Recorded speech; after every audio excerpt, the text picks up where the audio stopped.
بسم الله الرحمن الرحيم.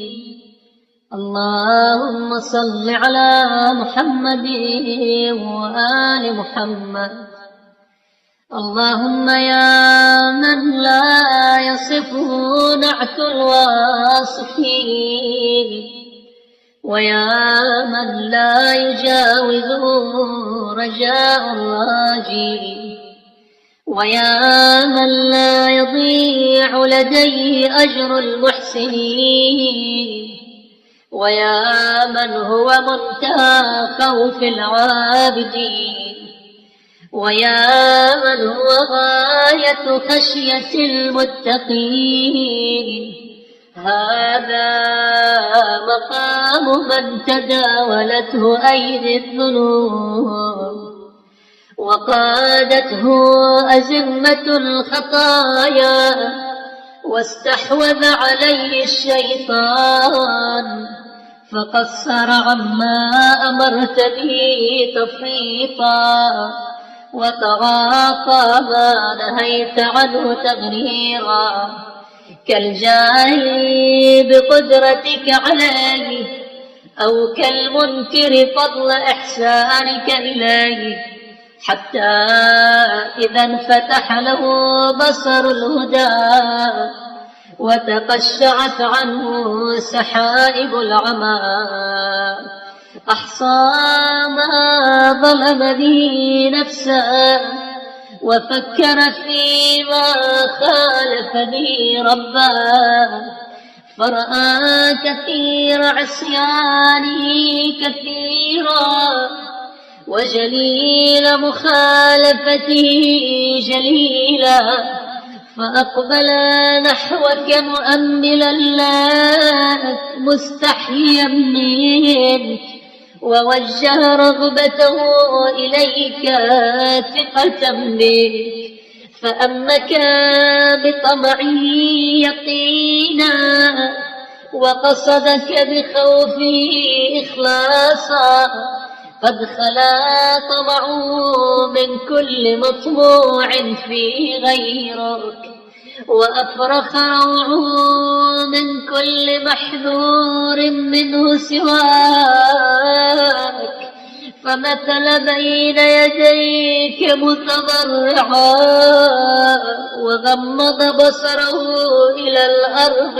متخشعا، وطأطأ رأسه لعزتك متذللا، وأبثك من سره ما أنت أعلم به منه خضوعا، وعدد من ذنوبه ما أنت أحصى لها خشوعا، واستغاث بك من عظيم ما وقع به في علمك وقبيح ما فضحه في حكمك من ذنوب أدبرت لذاتها فذهبت، وأقامت تبعاتها فلزمت. لا ينكر يا إلهي عدلك إن عاقبته، ولا يستعظم عفوك إن عفوت عنه ورحمته، لأنك الرب الكريم الذي لا يتعاظمه غفران الذنب العظيم. اللهم فها أنا ذا قد جئتك مطيعا لأمرك فيما أمرت به من الدعاء، متنجزا وعدك فيما وعدت به من الإجابة، إذ تقول ادعوني أستجب لكم. اللهم فصل على محمد وآله والقني بمغفرتك كما لقيتك بإقراري، وارفعني عن مصارع الذنوب كما وضعت لك نفسي، واسترني بسترك كما تأنيتني عن الانتقام مني. اللهم وثبت في طاعتك نيتي، وأحكم في عبادتك بصيرتي، ووفقني من الأعمال لما تغسل به دنس الخطايا عني، وتوفني على ملتك وملة نبيك محمد عليه السلام إذا توفيتني. اللهم إني أتوب إليك في مقامي هذا من كبائر ذنوبي وصغائرها وبواطن سيئاتي وظواهرها وسوالف زلاتي وحوادثها، توبة من لا يحدث نفسه بمعصية ولا يضمر أن يعود في خطيئة. وقد قلت يا إلهي في محكم كتابك إنك تقبل التوبة عن عبادك وتعفو عن السيئات وتحب التوابين، فاقبل توبتي كما وعدت، واعف عن سيئاتي كما ضمنت، وأوجب لي محبتك كما شرطت.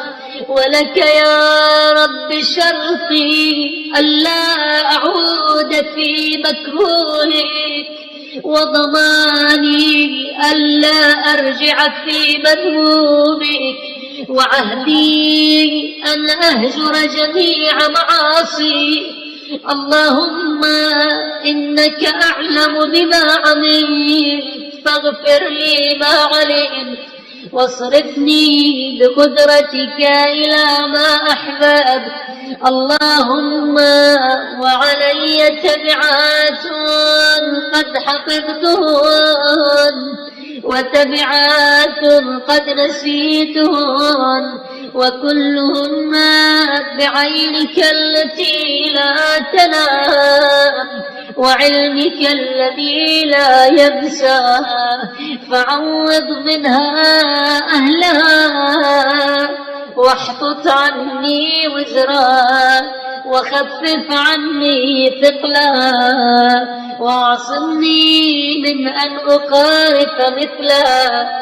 اللهم وإنه لا وفاء لي بالتوبة إلا بعصمتك، ولا استمساك بي عن الخطايا إلا عن قوتك، فقوني بقوة كافية، وتولني بعصمة مانعة.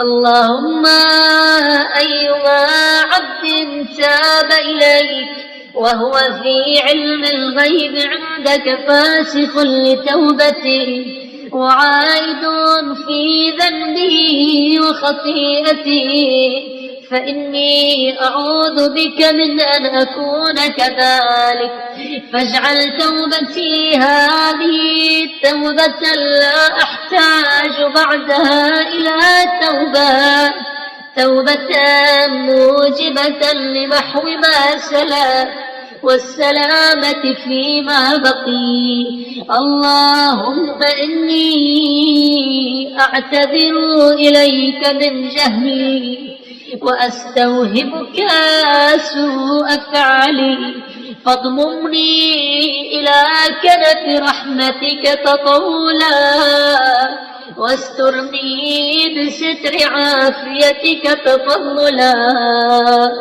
اللهم وإني أتوب إليك من كل ما خالف إرادتك أو زال عن محبتك من خطرات قلبي ولحظات عيني وحكايات لساني، توبة تسلم بها كل جارحة على حيالها من تبعاتك، وتأمن مما يخاف المعتدون من أليم سطواتك. اللهم فارحم وحدتي بين يديك، ووجيب قلبي من خشيتك، واضطراب أركاني من هيبتك. فقد أقامتني يا رب ذنوبي مقام الخزي بفنائك، فإن سكت لم ينطق عني أحد، وإن شفعت فلست بأهل الشفاعة. اللهم صل على محمد وآله، وشفع في خطاياي كرمك، وعد على سيئاتي بعفوك، ولا تجزني جزائي من عقوبتك، وابسط علي طولك، وجلل لي بسترك، وافعل بي فعل عزيز تضرع إليه عبد ذليل فرحماه، أو غني تعرض له عبد فقير فنعشه. اللهم لا خفير لي منك فليغفرني عزك، ولا شفيع لي إليك فليشفع لي فضلك.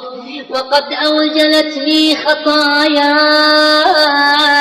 فليؤمني عفوك، فما كل ما نطقت به عن جهل مني بسوء أثري، ولا نسيان لما سبق من ذنيب فعلي، ولكن لتسمع سماؤك ومن فيها، وأرضك ومن عليها، ما أظهرت لك من الندم، ولجأت إليك فيه من التوبة، فلعل بعضهم برحمتك يرحمني لسوء موقفي، أو تدركه الرقة علي لسوء حالي، فينالني منه بدعوة هي أسمع لديك من دعائي، أو شفاعة أوكد عندك من شفاعتي، تكون بها نجاتي من غضبك وفوزتي برضاك. اللهم إن يكن الندم توبة إليك فأنا أندم النادمين، وإن يكن الترك لمعصيتك إنابا فأنا أول المنيبين، وإن يكن الاستغفار حفظة للذنوب فإني لك من المستغفرين. اللهم فكما أمرت بالتوبة وضمنت القبول وحثثت على الدعاء ووعدت الإجابة، فصل على محمد وآله واقبل توبتي، ولا ترجعني مرجع الخيبة من رحمتك، إنك أنت التواب على المذنبين والرحيم للخاطئين المنيبين. اللهم صل على محمد وآله كما هديتنا به، وصل على محمد وآله كما استنقذتنا به، وصل على محمد وآله صلاة تشفع لنا يوم القيامة ويوم الفاقة إليك، إنك على كل شيء قدير وهو عليك يسير. وصلى الله على سيدنا محمد وآله الطاهرين.